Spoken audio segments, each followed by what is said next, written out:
Ianaquema, Senamaitá, Xecereira, Morubixaba, Sassambiraçá, Jorge Tabajara.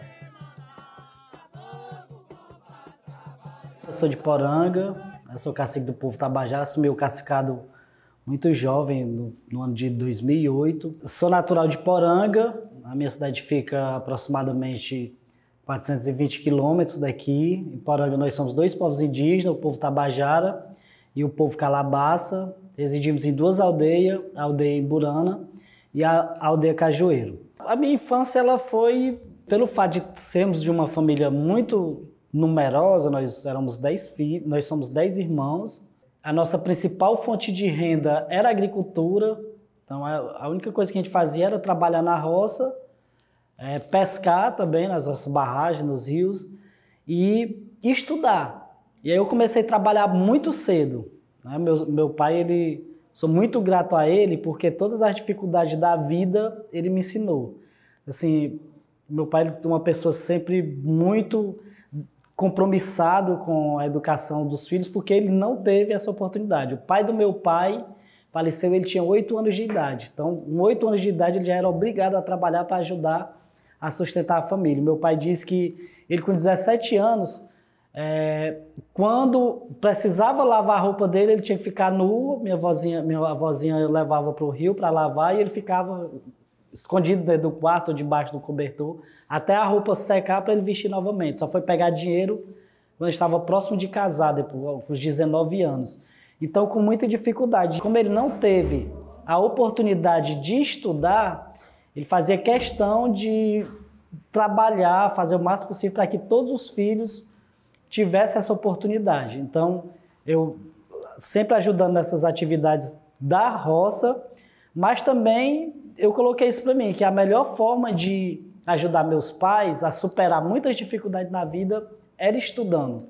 Então, eu trabalhei de roça, eu trabalhei como gari em Poranga, eu trabalhava no interior lá a mais de 6 quilômetros, eu ia todos os dias de bicicleta, acordava às 5 da manhã, voltava às 5 da tarde, chegava e ia direto para a escola. Na época, ainda lembro a minha remuneração, eu ganhava R$4 por dia. Né? E a realidade de Fortaleza é totalmente diferente. Quando vim para cá, sofri demais, né? Para poder me adaptar, porque eu não conhecia nada. Né? Eu só conhecia o caminho da faculdade e depois do trabalho. O meu pai ele sempre ensinava a gente a respeitar todas as pessoas que eram mais velhas do que a gente, inclusive pedir a benção. Chegava alguma pessoa, pai, peça a benção. Eu disse, mas por quê, pai? Porque ele é mais velho do que você, né? E aqui, quando eu chamava as pessoas de senhor, senhora, eu entendia como... Porque algumas pessoas interpretavam de uma outra forma, como se a gente estivesse chamando a pessoa de velho. Só que não, era uma questão de respeito.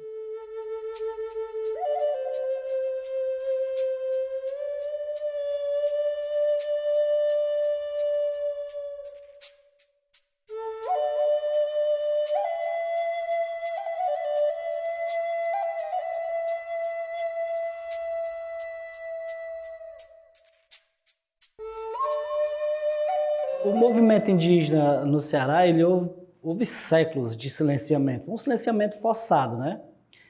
No ano de 1863, por meio de um decreto provincial, era dado como extinta a população indígena no Ceará. Então, se você perguntar quem eram os povos indígenas na década de 50, 60, ninguém sabia, ninguém falava, né? Ninguém tratava sobre esse assunto nas escolas, nos livros, na universidade. Porque naquela época o decreto ele dizia os índios, não existe mais índios no Ceará. Os bravos foram mortos, ou foram embora, ou se misturaram na sociedade, né? Se miscigenaram, deixaram de ser indígena. Onde, na verdade, isso nunca aconteceu, né? A gente sempre coloca, é um decreto que nunca existiu, tentando extinguir uma população que sempre existiu. Então era uma estratégia de luta das nossas famílias, dos nossos troncos velhos, se manter no silêncio, mas sempre sabendo de si, da sua identidade, da sua cultura, dos seus costumes, embora algumas tradições culturais elas tivessem que ser realizadas, praticadas às escondidas. E aí, como passamos diversos anos no silenciamento, hoje é um dever, uma missão. Nós, enquanto lideranças, enquanto caciques, pajés, né, os nossos sábios, nossos troncos velhos, tentar fomentar, manter viva essa cultura. Hoje nós temos esse dever primordial de zelar, né, de Eu não posso ter o privilégio, por exemplo, de ter saído do meu território, vir para a academia, estudar, trabalhar aqui e esquecer da minha cultura. Muito pelo contrário. Aonde os nossos parentes vão, ele tem que ter essa missão de continuar mantendo essa tradição, falando sobre o nosso povo, para que essa identidade, essa cultura nunca mais se perda, né? É uma planta muito espinhenta. Se você não souber trabalhar, você se fura todinho com espinho. Vai espinhar a mão mesmo. Ó, depois você tira o espinho, você dá um cortezinho aqui, ó.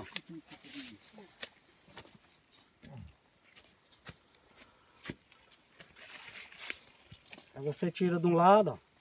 Maurício, Eu tô tendo um auxílio aqui do meu amigo Maurício. Maurício, ó. Ó, só puxar, aí vai sair só a fibra.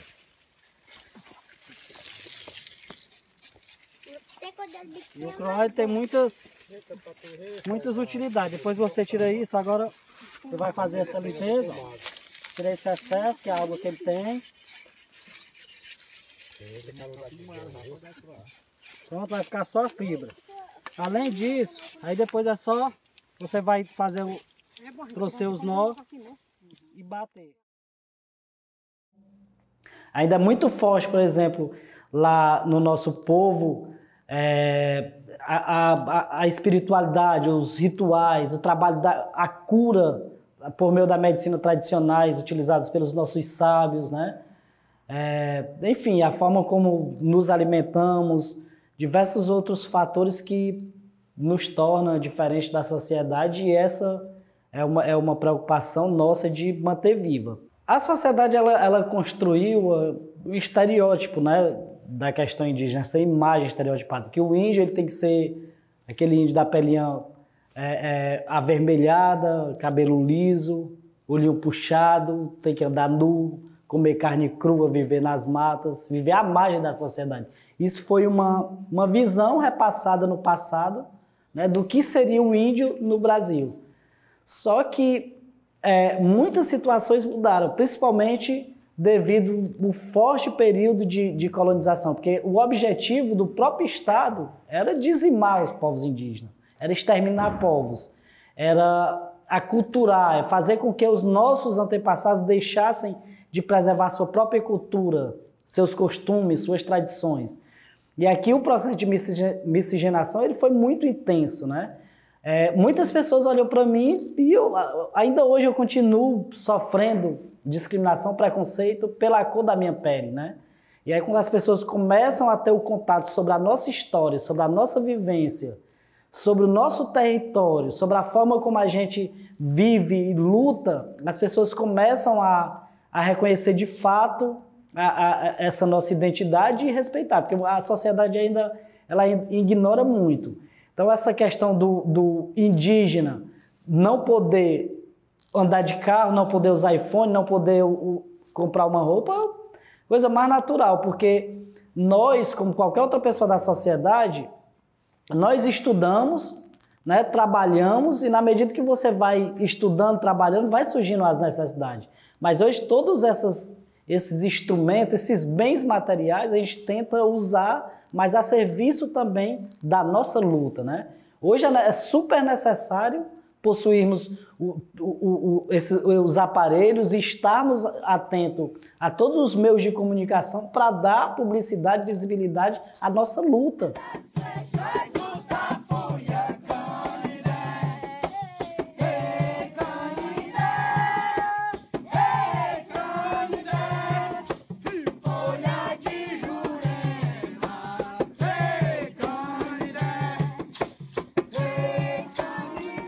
Se eu não tivesse vindo para pensado nessa questão profissional, de estudar para me profissionalizar, buscar o poder enquanto liderança, enquanto povo, né, fazer essa luta mais organizada, certamente, ou eu estaria lá no meu território, ou teria ido embora, né, para outra cidade, trabalhar em obras, porque lá a gente tem muito isso. Mais de 60% dos nossos jovens que não conseguem dar sequência na sua vida escolar vão embora para São Paulo trabalhar de obra. Lá em São Paulo a gente tem muitos parentes, principalmente São Paulo. Nosso povo ele não vem para Fortaleza, não vai para o Rio, a grande maioria vai para São Paulo. Tem uma comunidade lá com diversas famílias indígenas. Nosso povo morando em São Paulo, a grande maioria em obras. A maioria dos nossos mais velhos não tiveram contato com a escola. Porque não tinha mesmo, não tinha escola, né? Não tinha de forma nenhuma. E aí, hoje a gente trabalha muito isso. Fizemos uma luta de forma muito organizada para termos a educação escolar indígena nos nossos territórios.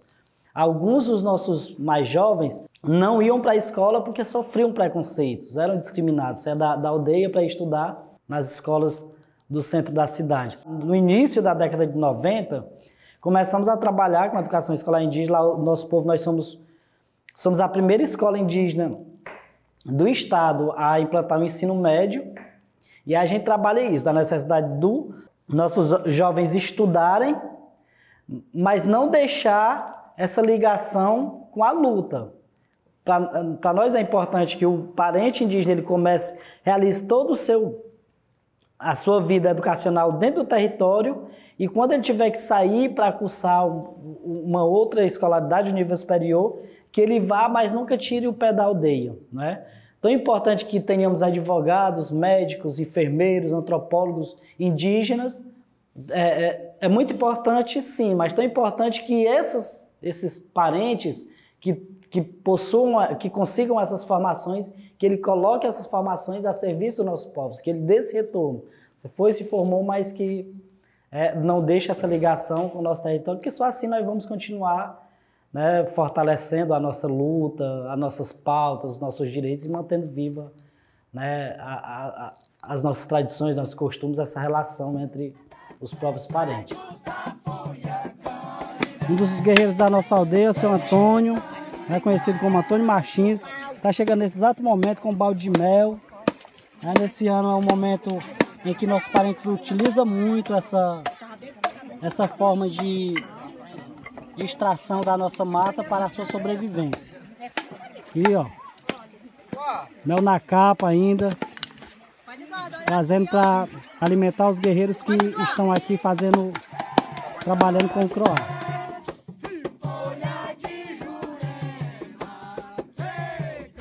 O trabalho para nós é muito importante, né? Desde criança, nós levamos isso muito a sério, visto que são nossos pais, nossos sábios, que têm essa missão de repassar o conhecimento, a responsabilidade, as técnicas do trabalho para os nossos curumins, que é onde a gente começa a construir a nossa personalidade, a valorizar, né, tudo que tem dentro das nossas abanarocas, das nossas ocas, do nosso território, porque são fruto de muito puraque, né? Muito trabalho, porque precisamos ter essa consciência. E, como eu disse, é o início da formação da nossa responsabilidade, onde nós aprendemos a respeitar tudo que temos, a respeitar os outros, o que é dos outros, porque é fruto do nosso trabalho, né? Tudo que nós conseguimos. O meu primeiro trabalho é agricultor, né? Na aldeia, todos nós é a nossa principal ligação com o trabalho. É dentro dos nossos roçados que a gente aprende a ter a responsabilidade, né? A gente aprende, o pai sempre diz, a dar valor ao suor. Nós temos que suar, sofrer, para aprender a valorizar o fruto do nosso trabalho. E aí, trabalhei como agricultor, eu trabalhei nesse lugar que eu falava, que era também exercer atividade de agricultura. Lá eu tirava madeira, né, para uma padaria. Então eu ia para a mata, tirava a madeira, levava o burro, trazia, encostava lá e trazia. Depois eles levavam no carro para a padaria. Lá, na verdade, lá era uma fazenda, né? Eu trabalho exercendo o trabalho de agricultor dentro dessa propriedade. Aí depois trabalhei na prefeitura, só que na informalidade, como gari, né? Tinha um trator na cidade, e aí eu, muito jovem, acho que tinha uns 17 anos, 16, 17 anos, eu trabalhava juntando os lixos na cidade. Trabalhei também limpando o calçamento da cidade. Quando implantaram a CAGES lá em Poranga, eu trabalhava muito, cavando as valas, cavando as fossas, né? Trabalho pesado mesmo. enchendo caçamba, quebrando pedra. E esses trabalhos mais grossos. Aí o primeiro trabalho que eu tive contratado mesmo foi como professor. Aí comecei a trabalhar como professor. Aí quando eu vim morar lá no Tapebas, fui morar lá nos Tapebas, porque eu estudava, né? Também o povo Tapeba me acolheu muito bem, meu segundo povo. E aí quando eu vim para estudar, eu trabalhei como assessor do controle social da saúde indígena. Eu era assessor e tinha essa missão de auxiliar na organização do controle social, dos conselhos locais de saúde, conselho distrital, e aí participava também de algumas ações a nível nacional voltada para o controle social. E aí depois retornei para o meu território, fiz questão, mesmo como advogado, trabalhar como professor. A nossa aldeia Cajueiro, ela fica a 42 quilômetros da cidade. Eu trabalhava no meu escritório segunda e terça, quarta-feira eu descia para a aldeia, né, para ficar trabalhando como professor. Meu escritório era na aldeia Imburana e trabalhava como professor na aldeia Cajueiro para fortalecer essa luta pelo território. Lá uma das maiores retomadas indígenas do Nordeste foi a retomada da aldeia Cajueiro, uma área de 5 mil hectares de terra.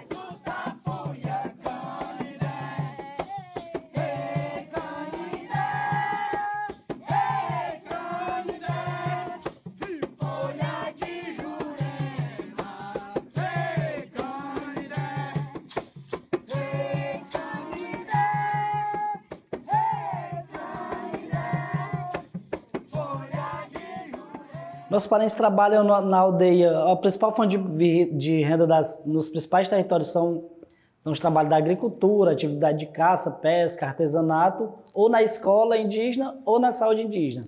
Nas escolas, quase 100% do corpo docente, da gestão é de indígena, né? No passado, precisava de muitas pessoas para ficarem nessas escolas, mas na medida que vamos buscando a formação, nossos parentes vão ocupando esse espaço. Na saúde indígena, também muitos empregos. Geralmente são técnicos de enfermagem, pouquíssimos enfermeiros indígenas.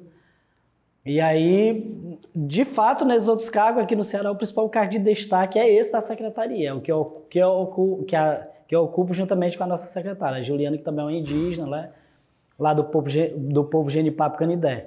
Mas a nível nacional nós estamos fazendo uma discussão para termos indígena em outros espaços importantes. Recentemente, um parente aqui lá de Pernambuco tomou posse aqui como defensor público, né? Nós tivemos a primeira defensora pública indígena, a nossa amiga Alessia, lá na Bahia. E agora a gente está fazendo uma articulação junto ao MPI, junto ao CNJ. CNJ, por meio de uma portaria, ele assegurou para todos os concursos de magistratura no país uma reserva mínima de vagas para indígenas, se não me engano, de 3% a 5%, dependendo do número de vagas. Mas não basta a gente ter essas vagas, né? Por exemplo, o movimento negro tem avançado bastante nisso, porque com essas políticas afirmativas nesses concursos públicos, eles conseguem fazer uma incidência, por exemplo, na AFGV, ela é uma banca que realiza os concursos públicos, eles conseguem ter preparatórios exclusivos para os irmãos ligados à cultura quilombola negra acessar esses espaços. E aí nós, por meio da nossa incidência, nós estamos dialogando com o Ministério dos Povos Indígenas para que a gente consiga isso. Vai ter vaga para magistratura aqui no Ceará, Defensoria Pública, Procuradoria, né, Ministério Público Federal. Tão importante ter a vaga para o indígena é você dar condições, a gente conseguir cursos preparatórios para que os parentes realmente consigam participar do concurso, mas com condições de entrar. Porque são concursos concorredíssimos, né? E aí é um dos espaços importantes, estratégicos, que a gente pensa. Em relação aos outros cargos de nomeação, a gente tem dificuldade mesmo, de livre indicação, né? Cargos de gestão, como indígena, são pouquíssimos aqui no nosso Ceará, no nosso estado e no Brasil também, né? A gente precisa dialogar, né, para que as pessoas que têm poder de nomeação no nosso estado, eles consigam estreitar a relação com o movimento indígena. É tão importante ter um parente nesse espaço, é um parente que vem da luta, é um parente que conheça da luta. Então, algumas situações elas não são concretizadas, principalmente esse espaço, porque não há esse estreitamento de relação entre quem tem o poder de indicar, né, de colocar, e o próprio movimento indígena. Então, eu acho que essa ligação, esse contato com o movimento, esse conhecimento com o próprio movimento indígena, ele é muito importante. Sem contar que, ainda hoje no Ceará, há quem diga que não existe indígena. Mesmo a gente está muito em evidência, fazendo essas lutas, estando ocupando espaço importante hoje aqui no governo do estado do Ceará, mas tem, por exemplo, eu acho que esse exemplo acontecido no governo federal, com a criação do MPI, com a indicação de indígena, esse exemplo aqui do estado do Ceará é um exemplo que deve ser reproduzido em todos os estados da federação, onde tem povos indígenas, mas também nos municípios. É importante a gente criar as secretarias municipais dos povos indígenas com a ocupação por indígenas, para fazer também essa luta, né, dialogar sobre a construção, sobre a aprovação de políticas públicas e a execução dela nos nossos territórios. Eu acho que se a gente for pensar uns 20 anos, a gente não tinha poucos parentes com conhecimento técnico para ocupar esses cargos, mas hoje não é o caso, né? Nós temos parentes altamente técnicos, né, comprometidos com a academia, com formação acadêmica, que pode estar apto a assumir qualquer cargo. Você vê a FUNAI, diversos anos de existência, pela primeira vez na história, somente agora que nós conseguimos ter uma indígena, a Joênia Wapichana, ser nomeada para presidir o órgão. A Joênia, que é a primeira advogada indígena, já fez sustentação oral no Supremo Tribunal Federal, hoje está lá, inclusive o movimento indígena tem feito uma campanha para que pudéssemos ter o primeiro ministro ou ministra dos povos indígenas, aí ela entrou nesse nome, o Eloy Terena. Pela primeira vez nós tivemos também o secretário especial da saúde indígena do nosso país, um indígena que é o Veio Tapebe, aqui de Caucaia, meu parente também, advogado que está lá. O Ministério dos Povos Indígenas, que hoje está ocupado pela Sônia Guajajara, que tem buscado também esse espaço. Então, hoje nós temos muitos parentes preparados para assumir qualquer cargo de renome, de decisão no nosso país. Agora, muitas vezes falta essa articulação. No próprio Supremo Tribunal Federal, há uma luta nossa, né, para que a gente consiga ter um indígena lá. Já temos negros, temos outras representantes de outras classes, mas é importante a gente pintar também o espaço do Supremo Tribunal Federal, o espaço do Judiciário com nossos urucu, né, com o nosso genipapo, levar nossos cocares para estar presente nesse espaço também.